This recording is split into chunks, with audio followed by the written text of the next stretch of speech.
The bell at Tough Spy School for Kids was a relic from a submarine, its clang echoing through the halls, a constant reminder of the school's storied past. Named after my legendary father, the renowned spy, I felt the weight of the name with every clang, each ring a reminder of the legacy I had to uphold. Surrounded by prodigy children of spies, each one more talented than the next, James felt like an outsider, a misfit in a world of excellence. He wasn't the fastest, strongest, or most tech-savvy. He was just James, trying to find his place. They mocked my clumsiness during drone piloting, my hands fumbling with the controls, and laughed at my attempts to decode encrypted messages, my mind struggling to keep up. The pressure of being a Bond, the son of a legend, was immense, a constant weight on my shoulders.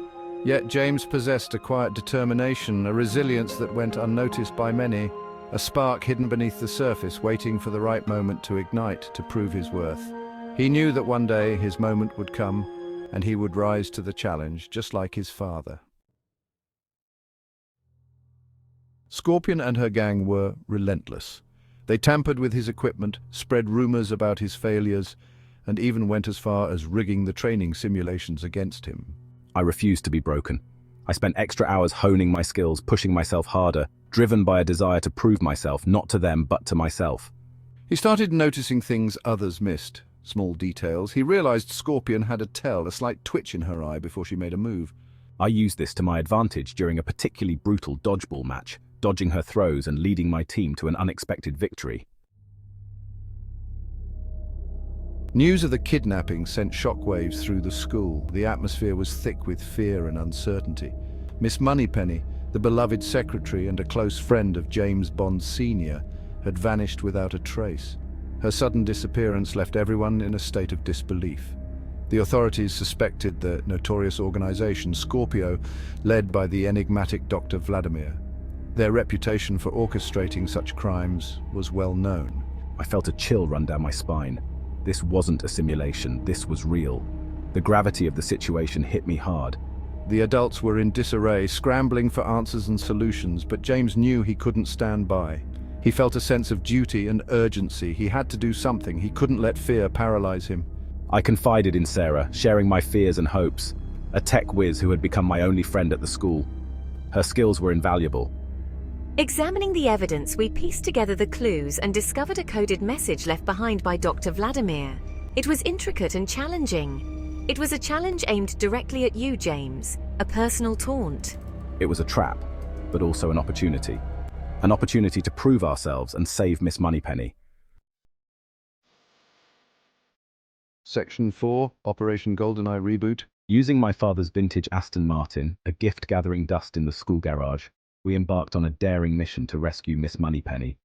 Sarah, a master of hacking, disabled the school's security system, giving them a head start. The car roared to life, its engine a powerful symphony of determination.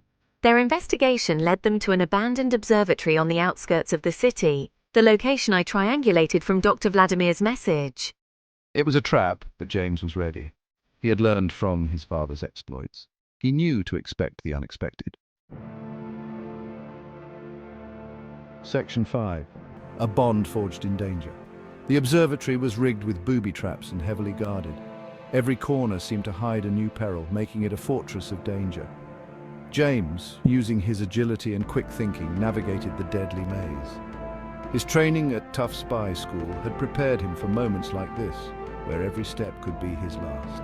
I disarmed pressure plates, dodged laser grids, and moved with the precision of a seasoned spy, and even used my father's signature exploding pen to take down a guard.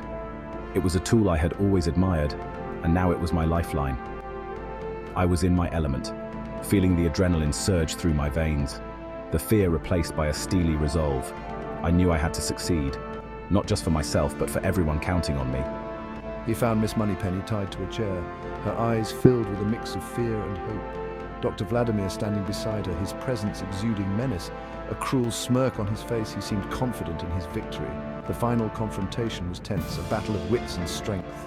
Using a combination of wit and the element of surprise, I managed to turn the tables on Dr. Vladimir, freeing Miss Moneypenny from her bonds, and sending the villain plummeting from the observatory's platform. I had won.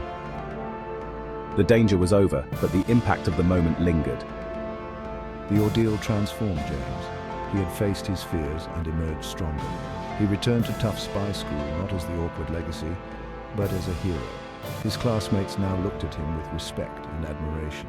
He had stared death in the face and emerged victorious, proving himself not just a Bond by name, but a Bond by heart. His courage had redefined his legacy. The legacy lived on not in the shadow of his father, but in the light of his own courage. The Scorpion Gang. They were suddenly singing a different tune. Their previous arrogance replaced by a newfound respect. James Bond Jr. had finally found his place in the world. He was home, not just in a physical sense, but in his heart and spirit.